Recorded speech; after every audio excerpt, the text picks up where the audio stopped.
This is what we were given to understand. We were waiting for S&P to put out its press release. I do want to point out that S&P has not officially released its report just yet, but what we are given to understand from sources is that there is no change either to the sovereign rating or, in fact, to the outlook for India. So in 2016, S&P had basically said that the stable outlook balances India's sound external position.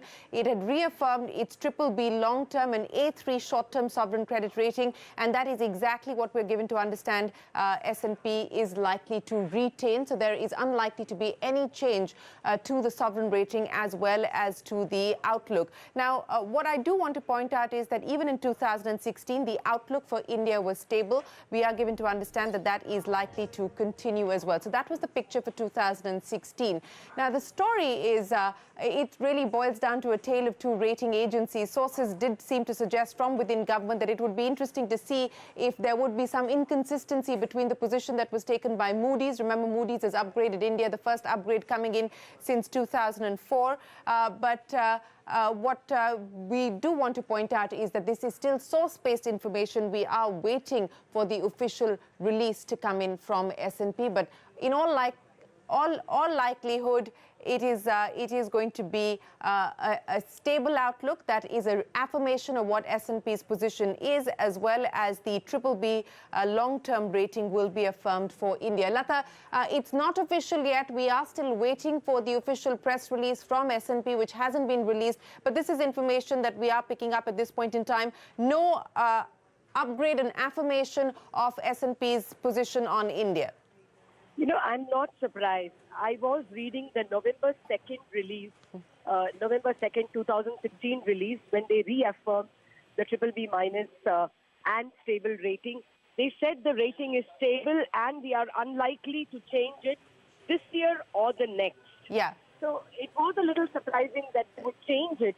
They may perhaps Lata, just one second. Lata, just a second. We've got the principal advisor, Sanjeev Sanyal, joining us. Sanjeev, we're still waiting for the official release from S&P, but our understanding is that there is an reaffirmation of S&P's position of 2016, which is basically the BBB long-term, A3 short-term sovereign rating, and the outlook will be retained as stable. Your first reaction? I'm pointing out the official release isn't out. This is source-based information that we are picking up at this point in time. So clearly, I can't really react until the official rating is out. Whatever rating they have their prerogative to put it out, and that's how it is. Would it surprise you, Sanjeev, that because no, I mean rating agencies. Would it surprise you in the context of what we've seen happen with Moody's and now if S&P were not to move for an upgrade? We are not in the business of speculating what rating agencies will do. The rating agencies are independent agencies, and they make their own mind up. One agency clearly thought it was worthwhile upgrading us, and let's see what the other one does when its official data comes out. Okay. Sanjeev, one of the issues I'm given to understand that weighs against developing markets, specifically markets like India, is the weightage given to per capita income. And yes, that seems to impact India's rating. So would that be why you believe that one of the key reasons? Look, per capita income is certainly an important ingredient into the ratings of some rating agencies. Ultimately, we think it's unfair because obviously, there's nothing much we can do about our per capita income in the short to medium term. In the very long term, of course, hopefully our per capita income will go up. But we feel that that is neither a reflection on our ability nor our willingness to pay. And I think that should be taken into account. Nevertheless, in the end, every rating agency has a right to its own methodology, and we should respect that. Sure. I'm just going back to what S&P had said in 2016 when it put out its India overview. And it had said that India's overall weak public finances are additional rating constraints. India has a long history of high general government fiscal deficits. We've lost that line there with Sanjeev Sanyal, Principal Economic Advisor. But as you heard from the man himself, he wouldn't be surprised if indeed there was a status quo being maintained by S&P, which is what which is what we've been picking up as well, but we're still awaiting the official release there from Lata. Lata, sorry I interrupted you. Go ahead. No, I was just saying that in the previous release, exactly 1 year and 20 days ago, on the 2nd of November, S&P said that they're giving a BBB- rating with a stable outlook, and we don't see any reason to revise it this year or the next. So we should actually be prepared for a reiteration. Besides per capita income growth, which is not bad for India, per capita income is low, but per capita income growth is at about 6.3 to 6.5%, not a bad number. So, organizations like rating agencies have only one metric: will you repay your debt? And so they look at indebtedness. And India's indebtedness at 69% of GDP is high. Other countries of the same rating have 40% debt to GDP. Likewise, if you look at fiscal deficit as a percentage of GDP, we still rank state plus center, at about 6.5% of GDP. Other countries in our same category of BBB- have more like 4% or less. So, as a debtor, they are like a CIBIL. They are the CIBIL for countries. And a CIBIL only looks at your indebtedness. Our indebtedness is high. So we have to come to terms with it. We are growing fast. So our ability to pay is improving. But nevertheless, they will look at our already existing debt, and that will always work towards a BBB- score. We can't get away from that. Sure. I think we also are now joined by Mr. Rajiv Kumar, Vice Chairman of the Niti Aayog. Do we have Mr. Kumar with us? Yes, you do. Yes, we do have Mr. Rajiv Kumar with us. Yes. Mr. Kumar, appreciate you joining us here on CNBC TV18, sir. We saw that upgrade coming in from Moody's, but in all likelihood from S&P, it's going to be an affirmation of the position that they had held on India, and it's going to be a stable outlook as well as a BBB rating that will be reaffirmed by S&P. I do want to point out that the official release isn't out yet, sir, but would you be surprised if that were to be the case, which is what we're given to understand is the position that S&P is likely to take?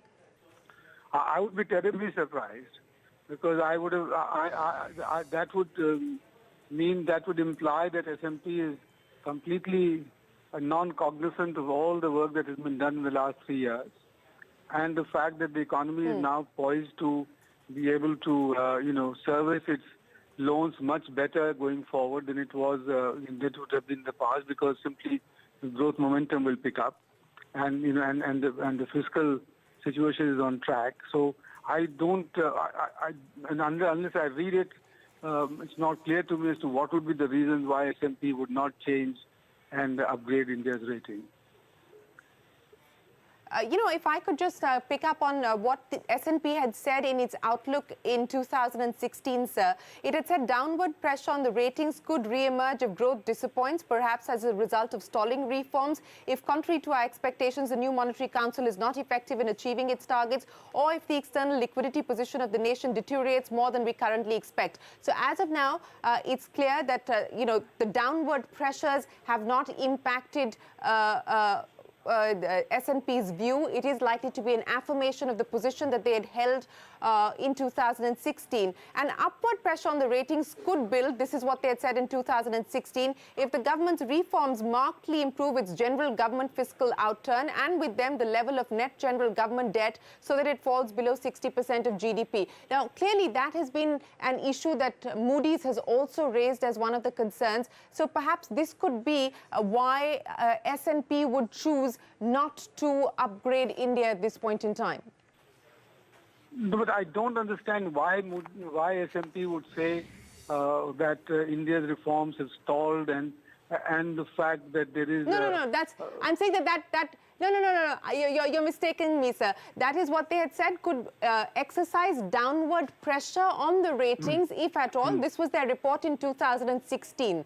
I'm saying on an upward revision, they had said that the upward pressure on ratings could build, and this is the report from 2016, if the government's reforms markedly improve its general government fiscal outturns, and with them the level of net general government debt, so that it falls below 60% of GDP. So perhaps not convinced on what has happened on the debt front. I've maintained the position for quite some time that I do not see the debt to GDP ratio as a critical variable in a country's ability to service its debt, nor do I see that as a ratio which determines how the country's economic performance will be going forward. My big concerns have been that there are now reforms. My feeling has been that there have been reforms to improve the productivity levels in the economy. There are major steps being taken to debottleneck the infrastructure sector. There are the household savings will be picking up. The capital market, except for credit offtake from public sector banks, has been robust. So I am not sure at all as to why S&P would not, why S&P think there is no upward pressure on the ratings. I think there should be, except of course if you want to take a very pessimistic position of the fiscal situation going forward, which I don't see is really warranted. Now, because given the huge GST reform that you have taken, which will expand formalization in the economy, which is bound to expand the indirect tax net, and the direct tax, uptake, the expansion in the direct tax, base and network. I think all of those and the very strong disinvestment program that the government is now undertaking, including the privatization of Air India. Yes. I think those should all be pointers to S&P that this government's resource mobilization and revenue mobilization effort is a huge one, and that should have given them enough material to raise the credit rating upwards. But if they don't, then I suppose, like some others, they would be behind the curve.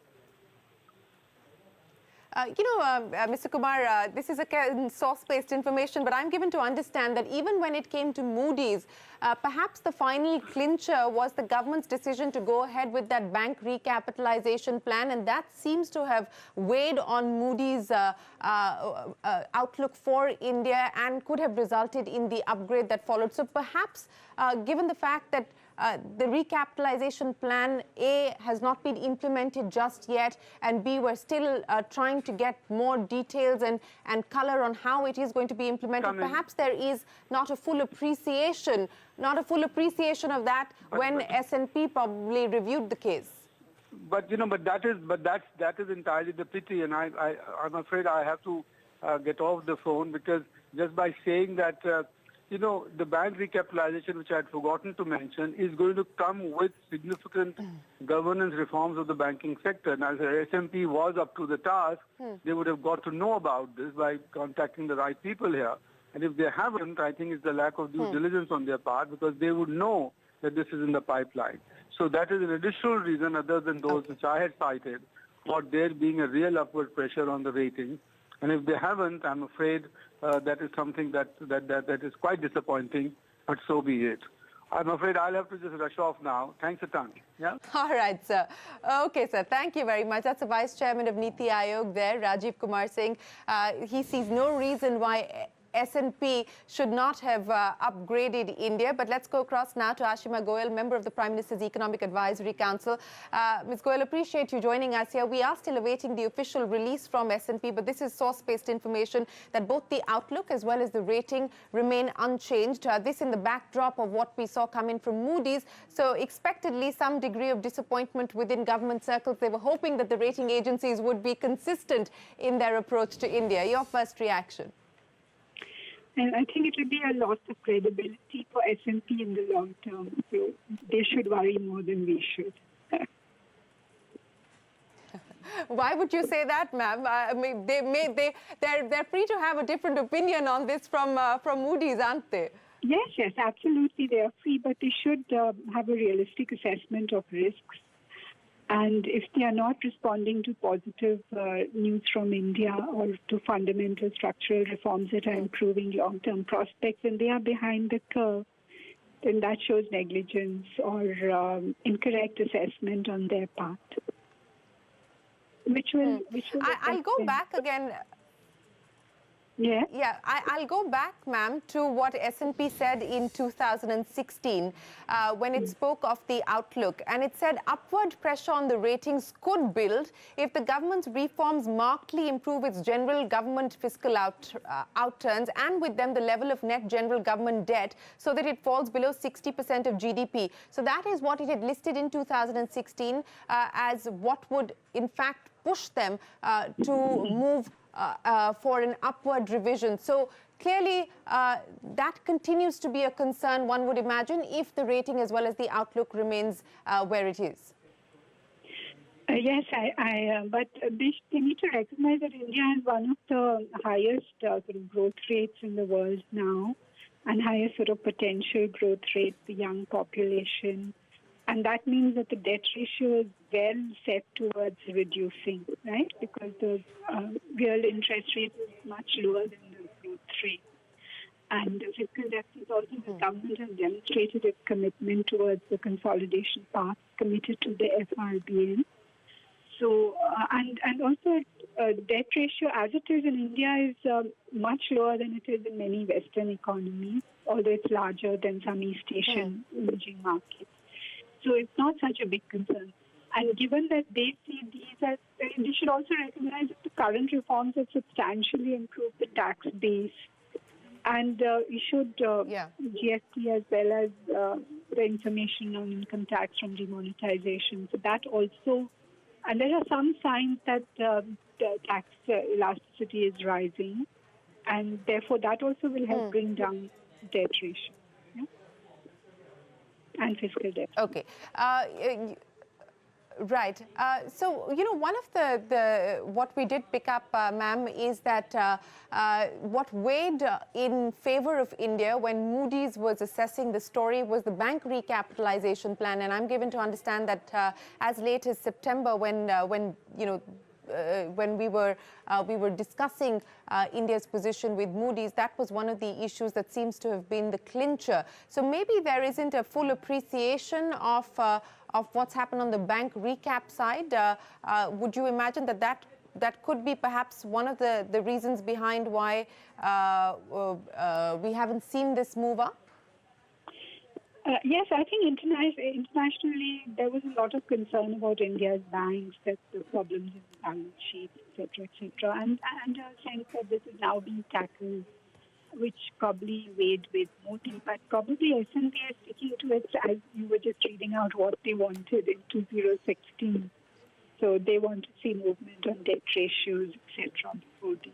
But, you know, a lot of research shows that although they talk about a number of different factors, what ultimately weighs per capita income levels and rates of growth.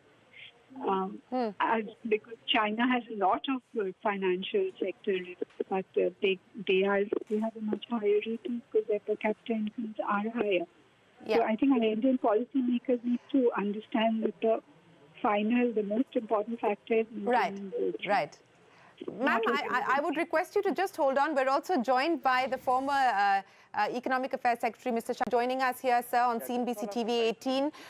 What we are given to understand, sir, is that S&P has affirmed the BBB A3 rating for India with the outlook stable. So there has been no upgrade. It's a status quo as far as S&P is concerned. In terms of the overview, S&P says despite 2 quarters of weaker than expected growth, India's economy is forecast to grow robustly in 2018 to 2020, and foreign exchange reserves will continue to rise. Nevertheless, sizable fiscal deficits, a high general government debt burden and low per capita income detract from the sovereign credit profile. We are affirming our BBB long-term and A3 short-term sovereign credit rating on India. The stable outlook reflects our view that over the next 2 years, growth will remain strong, India will maintain its sound external accounts position, and fiscal deficit will remain broadly in line with our expectation. Clearly, sir, there is disappointment within government. The hope was that along with Moody's, S&P would have upgraded as well, but it is a status quo from S&P. Your first reaction? I mean, well, S&P is entitled to their views, no doubt on that. Moody's, after a long time, you know, they were behind the curve for quite some time, so they have somewhat caught up now. S&P, I think, continues to remain behind the curve. And you see, when you talk of a sovereign rating, basically what are you looking at? You are looking at the macroeconomic parameters, you are looking at the fiscal, and you are looking at the growth outlook. Now, macroeconomic parameters, India has the best, I think whether it is inflation or it is growth, or it is, the other parameters, the forex reserves that themselves have mentioned. So the macroeconomic parameters are quite strong, and going forward, they will continue to be strong. Now, fiscal, there is a clear roadmap. The government has been maintaining the fiscal glide path, and going forward, it is targeted to reach 3% next year. I have no reason to sort of doubt the government's capability to reach 3% next year. And so the fiscal also is well under control. Now, to say that the debt is high, I mean, today, currently, the general government debt is 68%. But then compare it with the comparable countries. And then you need to take a nuanced view of the government debt. In India, the mix of the foreign debt, less than 10% is foreign debt. In other words, about 92%, 93% is domestic debt, which has a fairly long maturity period of 10 years plus. The yield is also a fixed, the interest rate is also a fixed interest rates, because we don't have much of variable interest rates. So the interest rate is frozen, and less than 10%, about 8-9% is the foreign debt, which is primarily loan taken from multilateral and bilateral institutions, where again the interest rates are quite low. And the capability to service that debt is unquestionable, and India has never defaulted on its loan repayment. So therefore, what I would feel is that, you make a fair point there, sir. You see, what I'm saying is that if you summarize, if you sort of put everything into one basket and draw a single conclusion, the conclusion is that perhaps Standard & Poor continue to remain two steps, several steps behind the curve. Behind the curve. Yeah. Okay, let me then read out, sir, on the concerns that they raise. In addition to expenditure demands, the country's fiscal challenges also reflect revenue underperformance compared with most peers at the rating level. India's general government revenue, at an estimated 22% of 2017 GDP, is low compared with peer sovereigns.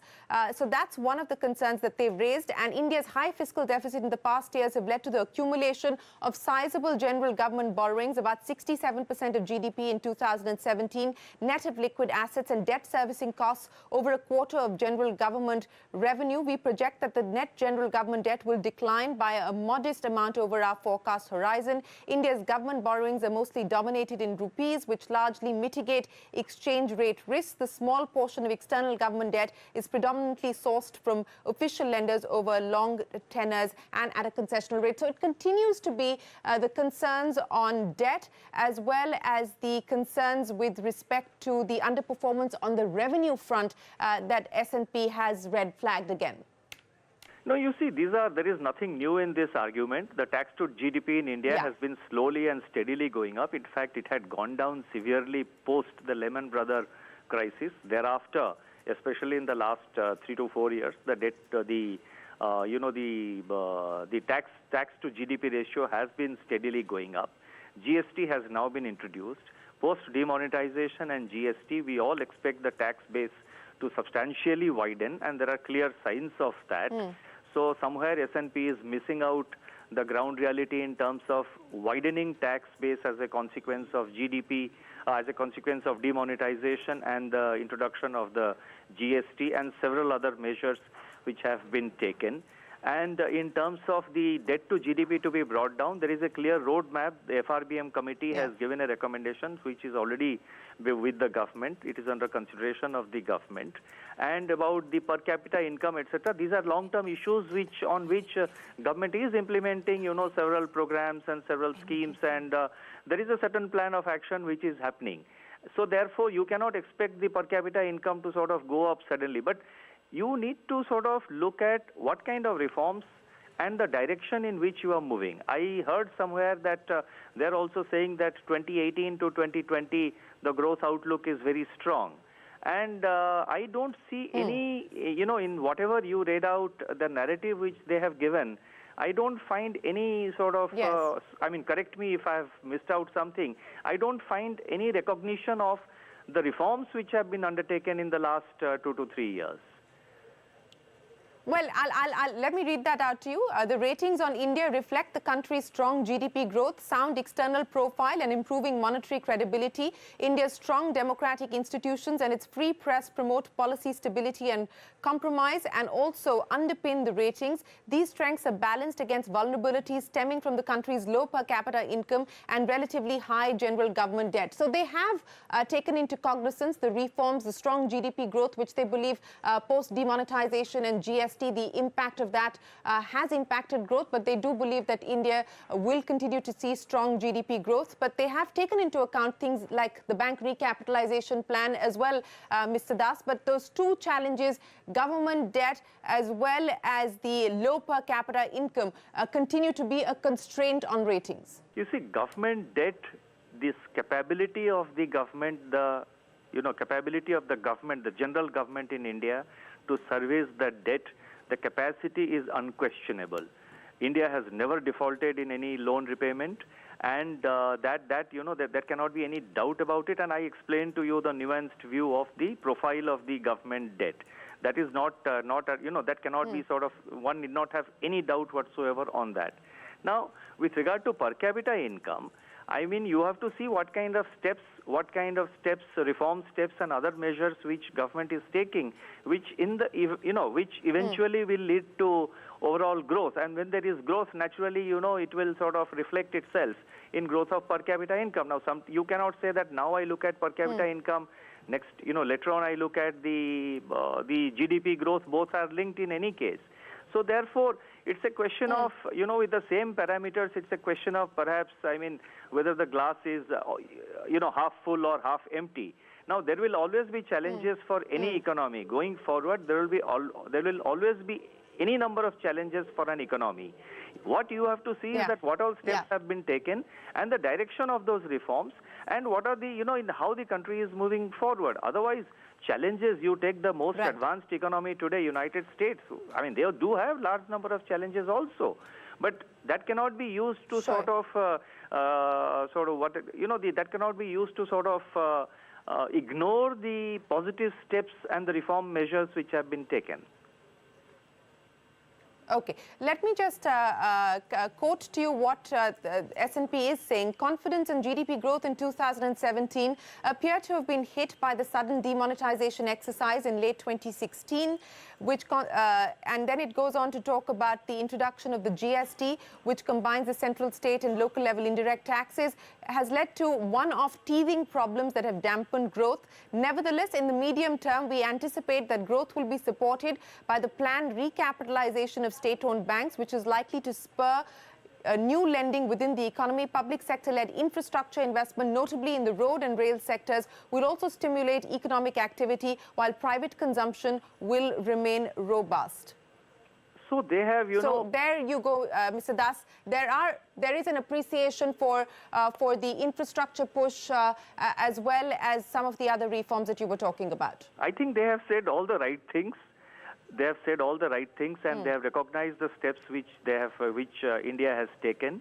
They have mentioned certain challenges. Such challenges are there almost for every economy, although the character of such challenges may vary from one economy to the other. But I think their net conclusion, I would feel, is still several steps behind the curve. Yeah, yes, I would imagine that you would think that. I'm just looking at. Fiscal risks are limited. Fiscal risks are limited is what they are saying in their report. And as I pointed out, they talk about the banking sector. So yeah, that's pretty much the sum and substance of what S&P is saying at this point in time. But Mr. Das, given the fact that that we've seen one position being taken by one rating agency, which is Moody's, and S&P taking a different point of view, and I know that the hope within government was that there would be consistency between rating agencies. How do you see this impacting sentiment, if at all? I don't think it's going to matter much. You see, irrespective of, even without the Moody's upgrade, even with the kind of rating which India has had, if you see, India still receives a whole lot of FDI, and also FII inflows have been fairly steady. Last year, we were the largest recipient of FDI, and India got more than even China, about 60 billion US dollars, and FII flows have been steady. And so therefore, you see, in today's context, each company, the companies and the investors also, they take their own view. But yes, I mean, I agree that the rating upgrade would definitely have its influence. But even without that, India has been attracting a lot of investments. And I think that trend will continue. And perhaps I think Moody, the S&P also need to introspect. All right, sir. Do you see this impacting at all? The bond markets, the news is out post-markets closing for the day, sir. The day that Moody's came out with its report, we did see a reaction both in the stock markets as well as the bond markets. Do you see this impacting bond markets when they open for trade on Monday? No, I don't think. I don't think they will impact. I think by Monday, the market would have already discounted that. And in any case, the fundamentals of the economy are known to the market. And I don't think it will have, if at all, it may have a very, very marginal impact which may last not beyond a few hours. Okay, sir. All right, Mr. Das, we will leave it there. Appreciate you joining us. The former Economic Affairs Secretary, Shaktikanta Das, there on the S&P rating. There is no change. It's status quo as far as S&P is concerned. And as I pointed out, this was along expected lines. This was the sense that we were getting through the morning, that it was unlikely that we would have seen a change. So both on the sovereign rating as well as the outlook, status quo there coming in from S&P. We're still with, do we still have Ashima Goyal with us, member of the Prime Minister's Economic Advisory Council?